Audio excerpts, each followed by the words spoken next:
Hey everyone, welcome back to my channel. This is a short video on the housing market and the prices that we've seen over time compared to where we are now. So stick around, it's quite informative, and don't forget to click on that like button and that subscribe button. Gannon, welcome back to my channel.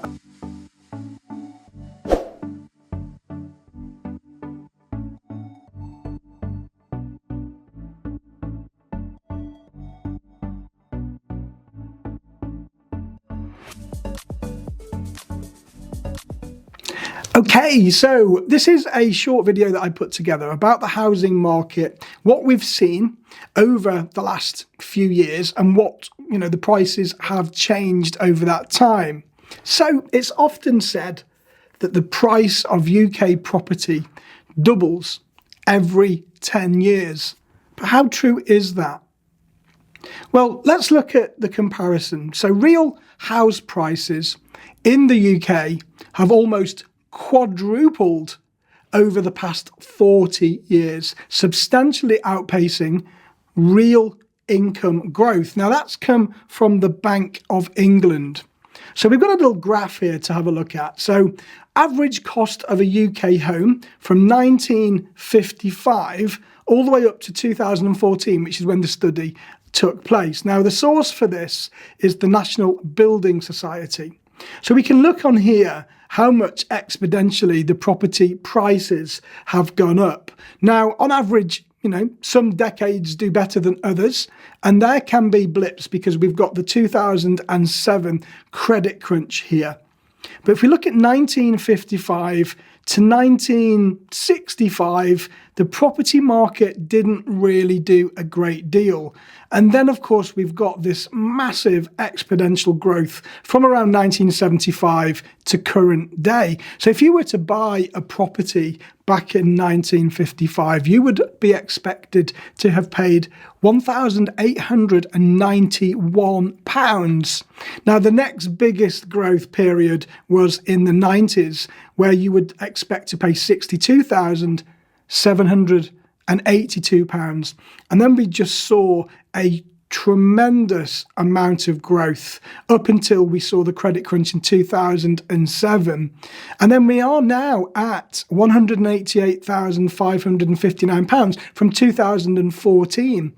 So, look on those graphs. How many of us wish that we purchased property back in the 80s or even the 90s? So what about inflation? So this is adjusted for inflation, and this graph shows the real increase in house prices rising faster than inflation itself. Now in 1975, the average house price was £83,126.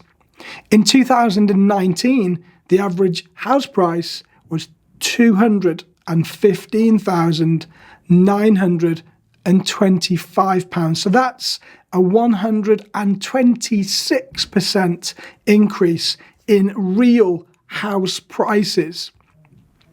90% of all millionaires become so through owning real estate. And that's from Andrew Carnegie. Now, everyone you talk to says make money in business, park it in property. Buy land because they're not building anymore. There are loads of comments and loads of phrases out there, and it's absolutely true. And this year, certainly now in 2021, one of the biggest questions I'm getting asked throughout all of my communities is, what do I think of the property market at the moment, and when is the best time to get involved? Now, whether or not you decide to enter in the market now or wait until March, until after the stamp duty land tax ends, it's only ever going to go up in value over time. Property is the only asset that we can almost guarantee, based on previous history and based on the rising population and based on the fact that we don't build any more land, it's only ever going to go up in value. So more millionaires make their money in property. No matter who you follow on social media, And all of the people that you follow, most of them, almost all of them, have made their money through property to begin with. They've then gone on to do other things, like business coaching and life coaching, etc. But many of them have got substantial property portfolios. Now, based on data from 50 of the UK's largest cities, the average rise in property value over the past 2 decades has been 78%. Now, that's from a company called Ocean Finance, and we've got a little report coming up on that in a second. The best investment on earth is earth. That's a great comment.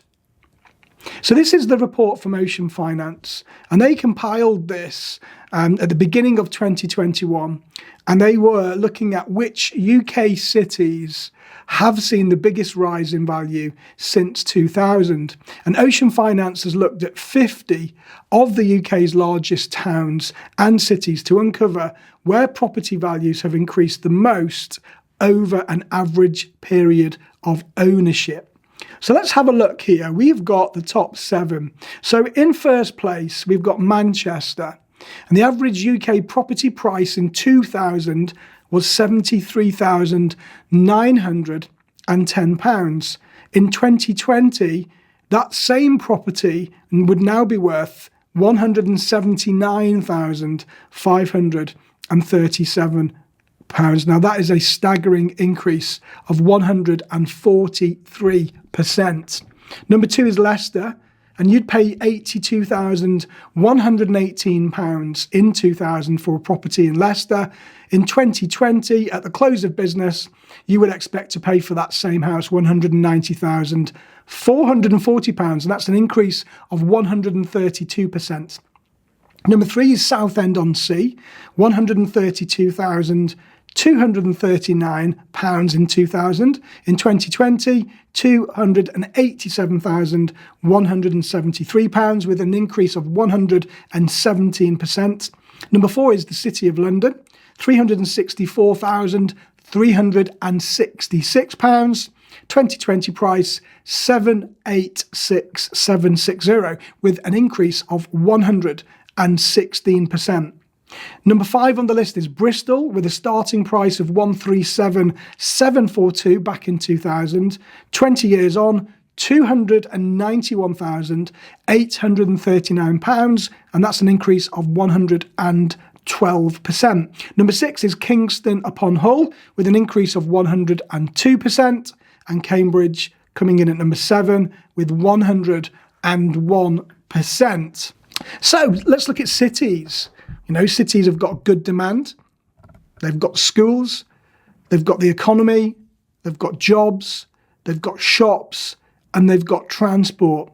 So predominantly the city centre locations have been where most of the expedited growth has been. Now, I do know that London at the moment, and inner city London, is struggling a little bit because of the COVID elements and because of people coming away from the city and going into the more rural locations. But I firmly believe that's going to come back. Once the vaccination has been rolled out and once we're back to normal, I think London will become its former glory as it was before the lockdowns. So what happens if prices go down? Well, it is possible that prices could go down, but we invest for cash flow. So cash flow got us through our business in the first lockdown. Because of our strong cash flow, then we are able to sit here and, sort of tell the tale. So cash flow is king, and we say this a lot. Cash flow is always going to be king in any business, no matter what you have. So capital growth is just a bonus. So if we get a good ROI and if we get a good, strong cash flow, then the capital growth is going to be icing on the cake. We don't buy for capital growth, but if you do get both, then it's going to be a bonus for you.